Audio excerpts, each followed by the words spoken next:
Hi friends, welcome to my channel. आज हम बात करेंगे हाई वैल्यू टॉपिक की, जो कि न्यूज़पेपर में द हिंदू में आया था। ठीक है, तो एडिटोरियल में जो मेन टॉपिक है वो है एसआईआर। उसके बाद यमुना रिजुनवेशन एंड इजराइल ईरान के कन्फ्लिक्ट के बारे में देखेंगे, और फिलीपींस में अर्थक्वेक, जो मेजर अर्थक्वेक है, ये 7.8 एम्पलीट्यूड का जो अर्थक्वेक आया था, इसके बारे में डिस्कस करेंगे। चलिए स्टार्ट करते हैं। सबसे पहला टॉपिक एसआईआर से। एसआईआर जो कि होता है स्पेशल इंटेंसिव रिविजन्स। इसमें क्या होता है कि जो ईसीआई है, इलेक्शन कमीशन ऑफ इंडिया है, ये वोटर लिस्ट का वेरिफिकेशन को कंडक्ट करवाती है कंप्रिहेंसिवली। ठीक है, और रिसेंटली बिहार इलेक्शंस में, असेंबली इलेक्शन से पहले इसको कंडक्ट करवाया गया था, और इसे मई 2026 में सुप्रीम कोर्ट के द्वारा अपहेल्ड भी किया गया। लेकिन जो कंट्रोवर्सी जो चल रहा है, ये है से इलेक्शन से जस्ट पहले कंडक्ट करवाना, ये ठीक है। और दूसरा कंट्रोवर्सी है कि जेन्युइन जो वोटर्स होते हैं और जल्दी जल्दी में क्या हो सकते हैं, वो डिलीट हो सकते हैं, ये कंसर्न है। और जो questions regarding legal and constitutional validity, जो वैलिडिटी है, कॉन्स्टिट्यूशनल वैलिडिटी है, और रिगार्डिंग लीगल, ये क्या ठीक है। चलिए आगे देखते हैं कॉन्स्टिट्यूशनल प्रोविजंस एसआईआर के रिगार्डिंग्स क्या सब है। तो कॉन्स्टिट्यूशनल जो प्रोविजंस है, संविधान में जो प्रोविजंस दिया है आर्टिकल 324 के अंडर, सबसे पहला जो आर्टिकल है 324, इसके अंदर जो इलेक्शन कमीशन है, ये क्या करते हैं, इलेक्शंस को पूरे इंडिया में, स्टेट इलेक्शन हो या यूनियन इलेक्शन हो, ये कंडक्ट करवाती है। ठीक है, उसके बाद ये रिस्पॉन्सिबल होते हैं इलेक्टोरल रूल्स, जितने भी इलेक्टोरल रूल्स होते हैं इंडिया में इलेक्शन करवाने के लिए, उसको उसके प्रति क्या होते हैं, रिस्पॉन्सिबल होते हैं।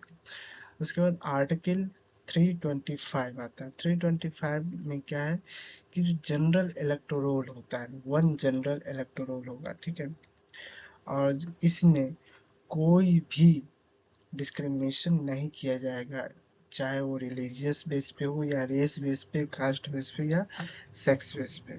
ठीक है, उसके बाद आर्टिकल 326, जिसके अंदर यूनिवर्सल एडल्ट सफरेज आता है, जिसमें 18 प्लस जितने भी लोग हैं वो क्या कर सकते हैं, वोट कर सकते हैं। उसके बाद आता है 327। 327 के अंदर जो पार्लियामेंट है, इलेक्शंस के रिगार्डिंग लॉ बना सकते हैं। अब बात करते हैं representation of the people's act 1950 के बारे में। इसमें जो सेक्शंस है, सेक्शन 21(2) है, जिसमें रिविजन्स के बारे में बताया गया है। रिविजन्स बिफोर, जो किसके पहले किया जा सकता है, जनरल इलेक्शन के पहले होगा, बाय इलेक्शंस के होगा। और इसमें जो टाइप्स है, समरी और रिविजन्स, समरी रिवीजन है और इंटेंसिव रिवीजन है, दो प्रकार के रिविजन्स करवाए जाते हैं सेक्शन 21(2) के अंदर।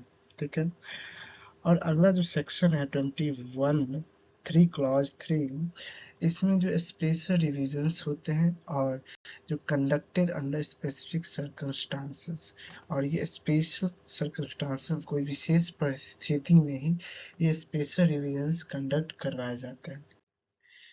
अब बात करते हैं आर्ग्यूमेंट जो सपोर्टिंग एसआईआर है, एसआईआर के जो सपोर्ट करते हैं, इसमें क्या करते हैं, तो clean and updated electoral rolls होते हैं, जो जितने भी इलेक्टोरल रोल्स होते हैं, ठीक है, उसको क्लीन करना और अप टू डेट करना। ठीक है, और जो डुप्लीकेट फेक एंट्रीज है, उनको रिमूव कर देना, और स्ट्रेंथ जो है, strength in free and fair election, free और फेयर इलेक्शंस को मजबूत करना, उसकी अच्छी तरह से इलेक्शन कंडक्ट करवाना। ठीक है, और जो इसके अगेंस्ट में एसआईआर जो करवाया गया, इसके अगेंस्ट में कुछ ऐसे आर्गुमेंट हैं, जैसे कि risk of excluding genuine voters.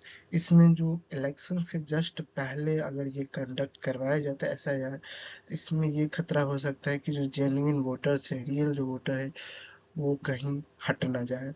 उसके बाद जो इंटेंसिव रिविजन है, वो इलेक्शन से पहले ही क्यों करवाया जाता है, इससे जो डॉक्यूमेंट वेरिफिकेशन है उसका बर्डन सिटीजन्स पे आ जाता है।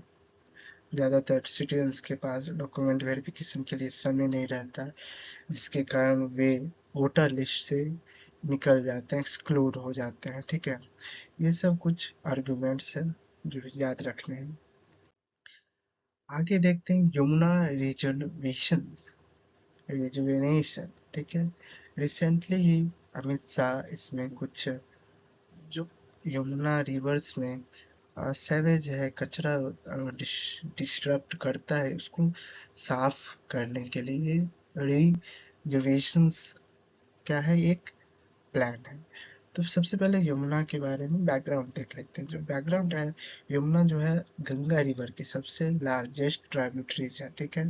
और इसकी ओरिजिन कहाँ से होती है, तो यमुनोत्री ग्लेशियर से, जो कि कहाँ है, उत्तराखंड में। और इसकी लेंथ के बारे में बात करें तो 1376 किलोमीटर लंबी रिवर है। और ये 3-4 स्टेट से गुजरती है। पहला है उत्तराखंड, दूसरा है हरियाणा, दिल्ली, उत्तर प्रदेश। बस उत्तर प्रदेश में जाके गंगा रिवर से मिल जाती है। ये जो यमुना है पॉल्यूटेड क्यों है, इसका कारण है अनट्रीटेड सेवेज, उसके बाद इंडस्ट्रियल इफ्लुएंस, उसके बाद है सॉलिड वेस्ट डंपिंग और इंक्रोचमेंट ऑफ फ्लड प्लेन्स। ये चार जो रीजन्स इसके कारण ही यमुना क्या हो गया, पॉल्यूटेड हुए। जो मेजर ट्राइब्यूटरीज है यमुना की, भी ट्राइब्यूटरीज है, सहायक नदियां हैं। देख लेते हैं कौन कौन से 7 रिवर्स। पहला है टोन्स रिवर्स, जो कि यमुना की सबसे लार्जेस्ट ट्राइब्यूटरीज है, जो कि इसे कलसी उत्तराखंड में ही जोड़ती है। उसके बाद है Chambal, Betwa rivers, Ken rivers, Sindh rivers, Indus rivers और एक है गिरी रिवर्स। ये सातों रिवर्स, ज्यादातर जो रिवर्स है वो गंगा को राइट बैंक से जोड़ती है, जो कि साउथ इंडिया, सेंट्रल इंडिया से गंगा और यमुना को जोड़ती है। अब बात करते हैं ये जो करेंट डेवलपमेंट है, दिल्ली, हरियाणा, उत्तर प्रदेश, तीनों स्टेट मिलकर जॉइंट एक्शन प्लान के थ्रू क्या करेंगे, इकोलॉजिकल फ्लो जो है उसको मेंटेन करने पर फोकस करेंगे। तीनों स्टेट मिलकर लगभग 129 एसटीपीज कंप्लीट हो चुके हैं, मतलब सेवेज ट्रीटमेंट प्लांट जो होते हैं वो 129 कंप्लीट हो चुके हैं। और 59 और बच गए हैं, जो कि 2027 तक कंप्लीट किए जाएंगे। बात करते हैं पॉल्यूशन मॉनिटरिंग इंडिकेटर से, किस इंडिकेटर के बिहाफ पर जो पॉल्यूशन है मेजर किए जाते हैं। सबसे पहले है बीओडी। बीओडी बायोलॉजिकल, बायोकेमिकल और ऑक्सीजन डिमांड। अगर इसका डिमांड हायर होता है, ठीक है, बायोकेमिकल ऑक्सीजन की डिमांड अगर बढ़ जाती है किसी भी रिवर में, मतलब वो पॉल्यूशन ज़्यादा है, ठीक है। उसके बाद दूसरा इंडिकेटर है COD. COD chemical oxygen demand. ये इंडिकेट करता है कि जो पॉल्यूशन लेवल है, केमिकल पॉल्यूशन लेवल कितना है। और अगला है third TSS, total suspended solid, जो पानी में सस्पेंडेड जो सॉलिड है उस पर तैरता हुआ कितने हैं। Major suspended particle in waters, इस क्या करते हैं, मेजर करते हैं। आगे देखते हैं Israel Iran conflict. Israel Iran conflict के बारे में रिसेंटली बहुत सारे न्यूज़पेपर आर्टिकल छपे हैं। इनके बीच में लगभग महीनों से, कई महीनों से कन्फ्लिक्ट चल रही है। इम्पोर्टेंट जो मैटर है, जो कि एग्जाम रिलेवेंट है, वो इससे आसपास के जो लोकेशंस है, वाटर बॉडीज है, उसके बारे में। वाटर बॉडीज जो इसमें शामिल है, Persian Gulf, Gulf of Oman, Red Sea और मेडिटेरियन सी। ये 4 वाटर बॉडीज है, इनको ध्यान में रखना है, कहाँ कहाँ है लोकेशंस, और इससे किस किस कंट्री की बॉर्डर शेयर होती है। उसके बाद इम्पोर्टेंट स्टेट जो कि स्टेट ऑफ हॉर्मुज है, जो ज़्यादा न्यूज में चर्चा है में है, क्योंकि इसी से हमारा जो ज़्यादातर इंडियन ऑयल है वो इम्पोर्ट होते हैं इंडिया में। उसके बाद है around 1/5 of the global oil trade passes through this region. पूरे वर्ल्ड का 1/5 जो ऑयल ट्रेड है इसी स्टेट ऑफ हॉर्मुज से पास करती, इसी कारण ये चर्चा में है। डिस्प्यूट में इन्वॉल्व से क्यों डिस्प्यूट आखिर हुआ, करते ईरान से न्यूक्लियर प्रोग्राम, जो ईरान के जो न्यूक्लियर प्रोग्राम है कंटिन्यू करना चाहते थे और बढ़ाना चाहते थे, इसलिए ये डिस्प्यूट इवॉल्व हुआ। उसके बाद रीजनल इन्फ्लुएंस, जो वहाँ के रीजनल है उससे इन्फ्लुएंस होके ये डिस्प्यूट हो गए हैं। उसके बाद सपोर्ट टू प्रॉक्सी ग्रुप्स, जो प्रॉक्सी ग्रुप है जो कि छिप कर लड़ाई में पार्टिसिपेट करते हैं, उसको बोलते हैं प्रॉक्सी ग्रुप। इसके कारण भी डिस्प्यूट इन्वॉल्व, जैसा कि अमेरिका है। यहाँ इमेज इमेज में देखो, ये ईरान हो गया और ईरान इजराइल। उसके बाद जो करंट डेवलपमेंट है 2026 का, इजराइल और Iran recently exchange missile and air strike, दोनों के बीच में घमासान युद्ध जारी है। एयर अटैक, मिसाइल एक्सचेंज होते रहते हैं। जो tension escalations after attack involving Iran, Israel, Hezbollah and the Houthis, ये 4 रीजन्स हैं जिसमें टेंशन है, इसके बीच में क्या है, कन्फ्लिक्ट, विवाद बढ़ते ही जा रहे हैं। जो international effort are going on to prevent a wider regional war, जो इंटरनेशनल है हमारा, जो अंतर्राष्ट्रीय एफर्ट है, प्रयास किए जा रहे हैं कि जो वाइडर रीजनल वार है इसको रोका जाए, इसको आगे नहीं बढ़ने दे। Why the world is concern, पूरे वर्ल्ड इस कन्फ्लिक्ट से क्यों डरे हुए हैं, क्यों चिंतित है। सबसे पहला रीजन है एनर्जी सिक्योरिटी। एनर्जी सिक्योरिटी जो है any disturbance in the state of hormone, जैसा कि बताएं कि स्टेट ऑफ हार्मोन में डिस्टर्ब होगा तो जो ऑयल सप्लाई है वो भी अफेक्ट होगा। ठीक है, ऑयल सप्लाई अगर अफेक्ट होते हैं तो इसके जो प्राइजेस है वो रीच हायर प्राइजेस, हाई करेंगे, शार्पली इंक्रीज करेंगे। उसके बाद है shipping root. Shipping root Houthis threat in the Red Sea have increased concern about maritime trade। जो हौथीज है वो धमका है कि रेड सी में जितने भी मेरीटाइम ट्रेड होते हैं उसको अब नहीं होने देंगे रेड सी। उसके बाद है countries to locate on map. ये कुछ कंट्रीज है जिसको आप मैप में जाके देख सकते हैं कहाँ कहाँ है। ठीक है, इधर मैप है, इसी के आसपास जितनी भी कंट्री है, इजराइल हो गया, ईरान हो गया, दोनों तो मतलब मेजर है। उसके बाद लेबनान, सीरिया, इराक, सऊदी अरब, यमन, ये सब कंट्रीज कहाँ है, इसके लोकेशंस क्या है, किस वाटर बॉडीज के को टच करता है, किस कंट्री को टच करता है, ये सब ध्यान में रखना होगा। आगे बढ़ते हैं। प्रॉक्सी वारफेयर, जैसा कि बताएं कि वैसे कंट्री है जो इनडायरेक्टली वार में पार्टिसिपेट करते हैं, ठीक है, आर्म ग्रुप्स के थ्रू, सामने नहीं आते हैं, बस उसको सप्लाई देते रहते हैं कि तुम वार करो, युद्ध करो, मैं तुम्हें सपोर्ट करूंगा। ठीक है, तो बस एग्जांपल है हिजबुल्लाह लेबनान एंड हौथीज यमन, ये दोनों सपोर्ट करते हैं लेकिन डायरेक्टली फाइट नहीं करते हैं। उसके बाद है geopolitical importance of west Asia. जो वेस्ट एशिया है क्यों इम्पोर्टेंट है, क्योंकि जो लार्ज प्रोड्यूसिंग ऑयल जो रीजन से यही है। ठीक है, उसके बाद स्ट्रेटेजिक मैरीटाइम चौक पॉइंट है, major impact on global energy prices, यहाँ से पूरे ग्लोब के जो एनर्जी प्राइसेस है वो इम्पैक्ट करते हैं, उस पर इम्पैक्ट होता है, राइज प्राइस बढ़ेगी, एनर्जी प्राइसेस, जो ऑयल है, ऑयल ही तो मेन एनर्जी सोर्स है। उसके बाद है इम्पैक्ट ऑन इंडिया। अब हम बात करते हैं कि हमारे इंडिया पे इसके कन्फ्लिक्ट के क्या प्रभाव पड़ेंगे। वैसे भी आप लोग जानते होंगे कि क्रूड ऑयल इंपोर्ट, हम लोग ज़्यादातर क्रूड ऑयल इंपोर्ट कर, ज़्यादातर की ऑलमोस्ट पूरा। उसके बाद एनर्जी सिक्योरिटी, जिससे हमारा एनर्जी सिक्योरिटी इम्पैक्ट होगा। जो इंडियन डियास्पोरास है इन वेस्ट एशिया है वो भी इम्पैक्ट होंगे, और जो मेरी टाइम ट्रेड रूट है वो तो बाधित होगा।